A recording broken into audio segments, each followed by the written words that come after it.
Hi everyone, and welcome to our first assessment for our collaborate for the unit EDU 8006, The Creative Teacher. This is Ronnie Churn, and I'm here to help you understand our first assessment and offer you this flipped collaborate. The first assessment is a presentation. It is worth 20% of your grade. There are 1,000 words to be expected. It is due on 9 a.m. on Monday, the 7th of December, 2015, which is week 6. And I'm looking forward to getting these. First, let's look at the assessment itself. The goal of the assessment is for you to develop a presentation document, that means a Word document, based on the key ideas explored over the first 4 weeks of the unit. Your task is to make connections between these concepts that you've learned over the first 4 weeks and all the understandings that you've made, and connect those with your own experiences of schooling. Please make sure that you support your choices for the ideas that you're presenting with clear reasoning for what informs your views and perspectives. And the goal is to refer to a range of literature to support your presentation, including those from our readings and those from your own individual research. So here's our assessment details. 1. Develop a short visual presentation in a Word document. 2. Create a series of annotated visual metaphors to describe the 5 perspectives discussed. These include perennialism, behaviorism, progressivism, essentialism, and constructivism. If you did the activity in week 2, activity 1, you'll remember that we actually did create some visual metaphors to describe these. So go look at your sunshine wheels and those of your classmates to get some additional ideas. Third, you need to use a Venn diagram or other graphic organizer to compare and contrast the differences among 3 different theories of creativity. They call them understandings of creativity from the readings. Again, please refer to week 3, activity 1, in which you actually did create the Venn diagram. But look at yours, look at your classmates. You might want to reflect on some of these and come up with a new one. 4, you need to provide a list of at least 6 resources, references in APA style, that have informed your views. So let me recap. You need a Word document. You need a series of annotated visual metaphors to describe the 5 perspectives. You need a Venn diagram, which you're going to compare and contrast the differences between different understandings of creativity. And last, you're going to provide a list of at least 6 references or resources that are actually noted in APA style. Got it? Let's go on.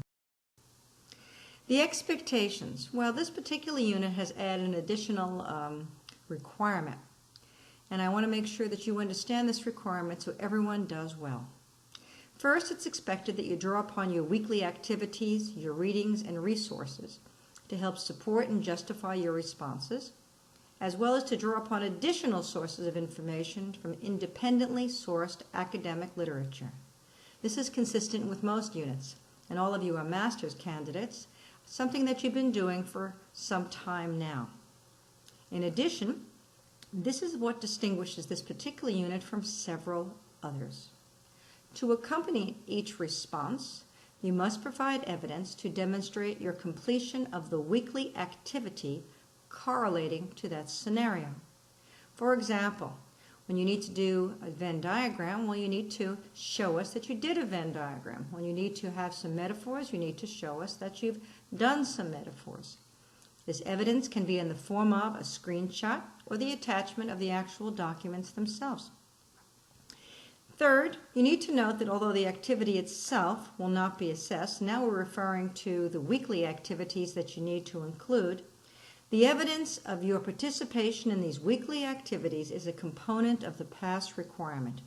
This is not true of most of the other units with which I have served as ELA or unit coordinator. So I want to emphasize that for this particular unit, your academic has said you must provide evidence to demonstrate your completion of the weekly activity correlating to that scenario. The evidence is not included in the word count. And lastly, for your Word document, please provide subheadings to separate each response. Let's go on. Submission. Well, for this assessment, like many others, you're going to submit your assignment through Turnitin. Detailed information is available in the Assessment 1 folder in Blackboard, but the key to remember, it is due on Monday, the 7th of December, 2015 at 9 a.m. And if you do think you're going to need a 48-hour extension, please let me know quickly. I'll be more than happy to grant one to you. So what are the criteria for evaluating this assessment? Well, there are 3 of them. First criteria is how well you describe the 5 philosophical perspectives and you use your annotated visual metaphors. The second is the use of the graphic organizers to summarize and compare key theories of education and how they apply to education. And that part, applying to education, is listed there, so please make sure you note it. Third, you need clear and effective communication, which is appropriate to the presentation medium. So our criteria is, the first part is all about our annotated visual metaphors. You're asked to describe it. Second one, you need to focus on the theories of creativity, to summarize and compare those. And last, the key concept there is communication, clarity, appropriateness. So first, let's look at the first part of the assessment task. The key is to describe 5 philosophical perspectives using annotated visual metaphors. Your goal is to create, then describe, and annotate a metaphor for each of the 5 perspectives. Again, please refer to Weekly Activity 2, the Sunshine Wheel, for ideas about each of these. All right, so here's an example I've created for you. Here's an example of a design for a metaphor for a perspective called perennialism, which is one of the 5. And so my metaphor that I've created says, perennialism is a dinner party serving the great books in which all diners think about and discuss universal puzzles. That's my metaphor. My images that I've created, I have a dinner plate. There's my dinner party. And what's on the dinner plate, my dinner party, are the great books of the Western world. You'll notice in my metaphor here that I have a picture of The Thinker by Rodin, who's thinking about things, which is what the diners should be doing. And lastly, you see I have an image of someone contemplating some universal puzzles, trying to put the pieces together, trying to understand some of the key ideas of life, the concepts, the meaning of life, the big ideas of the world. So here is an example of a design of a metaphor for one perspective called perennialism. Then I have to annotate this metaphor. I need to explain it, I need to describe it, I need to cite sources, and I need to make some connections with my background, my reading, my own experiences of schooling. So here's my metaphor. Perennialism is a dinner party serving the great books in which all diners think and discuss universal puzzles. My explanation of my metaphor and my application to the classroom, of my own classroom, my own education, well, the metaphor shows the food or content of perennialism to be the ideas of the great books of Western civilization. And I need an academic reference to show that I have researched this, and that's what I found it to be so, that the key ideas are coming from classical works. I would tell everyone here in my annotation that students in a perennialism classroom might sit in a Socratic seminar thinking about universal truths or puzzles, such as, and again, my research would show some of the topics that are being taught in perennial classrooms, or perennialism classrooms, because of the focus on the big ideas. My own education, here is where I'm connecting with my own background, was in a classroom driven by perennialism. In the classroom setting, my metaphor explains how the materials, methods, and learning environment were, for me, ones where we sat and we did discuss the key ideas of life, of what makes a good man, what is a good life, questions of truth and honesty, questions of what is it to be a truthful person and why do we need truth. So the metaphor clarifies how the objective of perennialism is to be demonstrated in a classroom. And the metaphor clarifies the objective here, once again, is to help people understand that we're interested in big ideas. We're not interested in student interest. We're not interested in student personalities. We're not interested in the students. We're interested in the ideas of the great books. The focus is on the material. The focus is on teacher-led instruction. The focus is not on the students, or at least what they think themselves, but rather the ideas of the great books and how they make us reflect upon these ideas. So in a perennialism classroom in which I went to school, the expectations of the teacher and the role of the student. The teacher was in the center, a very important person who was helping lead the discussion, but again, guiding the discussion with the focus on the content. The focus was not on the student in terms of presenting ideas, but of absorbing and understanding and in many ways digesting these and trying to make meaning from the great works that we read. So, this is what you need to think about when you are writing your annotation. When a teacher plans a lesson according to the perennialist perspective, or observes one that uses it, or like me, that has been taught in this perspective, and if you can look at the classroom, so what are you going to see? Who's where? What's the teacher doing? What's the students doing? What are they doing? What are they reading? What kind of things? The perennialism teacher has considered or thought about, questions of what are the students doing? What's being evaluated? Is it a student's creativity being evaluated? Nope, it's the student's understanding of the great books and whether or not they understand how you can apply these to principles of key questions or universal themes.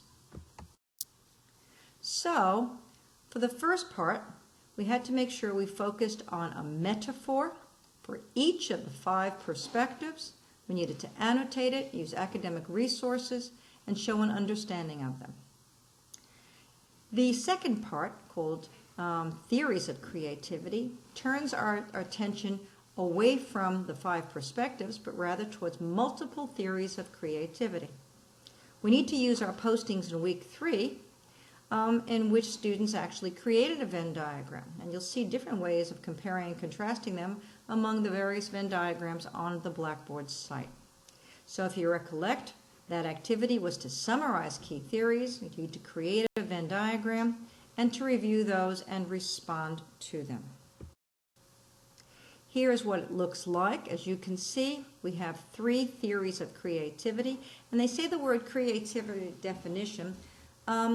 It's really more a question of a theory or a focus. So again, many students see this particular slide here. It's really a theory of creativity, 1, 2, and 3. And what do they share? They share something 1 and 2 share. 1 and 3 have a sharing, 2 and 3 have a sharing, and finally in the center. So we're saying, what is it that all of the theories share? That's the 1, 2, and 3. And what is it that only 2 of those theories share and the other 2 theories share? So we're really trying to see points of convergence and points of divergence. The Venn diagram needs to indicate how 3 theories of creativity compare and contrast. And the key is in your summary and commentary. You need to explain the diagram. You need to summarize each of the theories. You need to draw connections and distinctions among them, and to highlight the key elements. The second part, which is really just as important and in many ways more important, is to show how these theories can apply to classroom instruction. Because understanding the theories, you say, yes, I know, and I see how they relate, but our ultimate goal is being an educator and using this knowledge for our own classroom instruction. So, first I've got to go back and think, well, how can I compare them? Well, I can compare them by levels of creative magnitude. I can compare them whether they are mini C's or little or small C's or pro C's and big C's. I can ask myself, if I look at these theories, they're going to help me understand that a child who makes a Kandinsky-style painting is still a mini C, on the road eventually, hopefully, maybe becoming a big C. The cook who makes a special dish might be a little or small C. The professional artist who sells watercolors hasn't made it really big, but still is a professional, so it's a pro C. And the world-renowned performers, an example would be a Taylor Swift who reigns as singer extraordinaire. She would certainly be an example of a big C, the professional creative artist. Another way of comparing theories is the one I like, and I can compare them by facets of creativity. And I think this helps me apply theories of creativity to the classroom most effectively. So instead of looking at the C's, I want to look at the P's. I like to look at the process, the product, the person, and the place. And so I have to ask myself, so what are the steps in the creative process? And which of the theories talks about process or process mostly? Which theory focuses on product, or which theories focus on product? Which theories emphasize the person, their traits, what kind of environment? Which is the last one, which is the press? What is going to help make this person or allow this person to demonstrate their creativity? And how can I apply these theories to my classroom? And that's really, for me, the most important part of the second aspect of this particular assessment. What can I do with these theories? So how can my classroom practice impact the creative product? How can I address the process or the process in my class? How can I help students with the press? And how can I enable them, that is the people, to embrace their creativity? Those are my questions. So let me think about some possible answers. For example, if I were adopting the systems theory, I might think, all right, so which of the three elements in their relationship could I alter to help my students? If I was looking at the flow theory, I might say to myself, gee, how can I apply that? If a student is engaged, for example, in an activity and is truly in the zone, how can the flow theory help me? And the answer would be to give the child more time to let them stay in the zone and finish the product. So for the flow theory, I might modify the time given to activities and individually differentiate among students completing different tasks. How can I use the propulsion theory to help me provide choices for classroom projects or student work products? Well, that's an easy one for me. And if you look at our activities coming up on that one, you're going to see that a propulsion theory allows me to modify, vary, or change so many aspects. There are 8 ways to address that one. And finally, what can the Jennifer theory suggest about what I can do in the classroom? How would I organize my classroom according to this theory to encourage creativity? These are just some of the questions I'm thinking about as I am doing my writing, applying theories to classroom practice. So I want to make sure also that in my writing, in my annotations, that I'm using academic research or resources. I want to make sure that I use at least 6 academic resources, and I want to make sure that I cite them properly in the body of the presentation. Please make sure that your reference list does follow APA 6th edition guidelines. Please also note that the rubric and criteria for point values for each section of the assessment. Many students don't realize that it is a 2-part assessment and each part has equal weight. So you want to give equal weight for the annotating the metaphors and equal weight for the comparing and contrasting three theories, and not more for one or the other. They're both worth 40%. So when you annotate your metaphors, you think this is half of my assessment, and when I compare and contrast my 3 theories and apply to the classroom, all of that, that's half, so to speak, meaning of the 2 major tasks. It's 40 and 40. And then making sure that I use my citations, my reference work. That's my 20%. The inclusion of the screenshots of activities week 2 and 3 are not counted in terms of either points or included in any way other than a requirement for passing. Let's look at that rubric to be sure. 40% is given for your description of the 5 philosophical perspectives using annotated visual metaphors. To get that high distinction, and I think most of you are probably not only capable of it, but I think in many ways would do well to achieve it, the visual metaphors demonstrate a high level of creativity, and they describe the 5 perspectives. The annotation is going to demonstrate evidence of a high level of understanding of the perspective, and it's supported by a thoughtful and considered range of relevant academic readings. And there's the range of readings that you would need. For criteria 2, which is the other 40%, use of the graphic organizers to summarize and compare key theories of education and how they apply to your classroom. And it's key theories of creativity, not just education there. The graphic organizers are used to great effect, if we'd like our high distinction, by summarizing and comparing these theories of creativity. And the annotation demonstrates an evidence of a high level of understanding of the three theories and is supported by a thoughtful and considered range of relevant academic readings, and these then are applied to a classroom setting. The third rubric is clear and effective communication appropriate to the presentation medium, and that's worth 20%. Please make sure that you offer some clear evidence of editing and layout for clarity and a high level of awareness of how to use your chosen presentation method, which in this case is a Word document with visuals. Referencing is in the style described. In this case, it's APA 6th edition. So, some final suggestions. Make sure that you select some wonderful images to capture each of the perspectives and annotate. Use the ideas from the readings and additional references in citing your sources.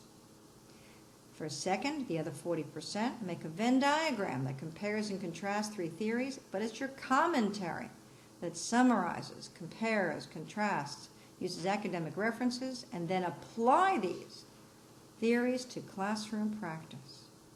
Last, make sure that you check that you have at least 6 references which you have cited throughout your paper, and of course provided a proper reference list using APA 6th edition style.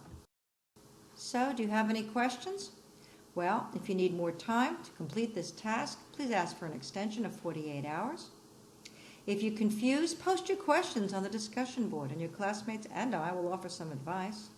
If you need to chat or for a personal issue, please contact me by email. And most of all, remember that I'm here to help you. My goal is to work with you, to offer you the opportunities to have great success, because I know you're all going to be very creative teachers when you finish with this unit. Looking forward to seeing you again. Good night now.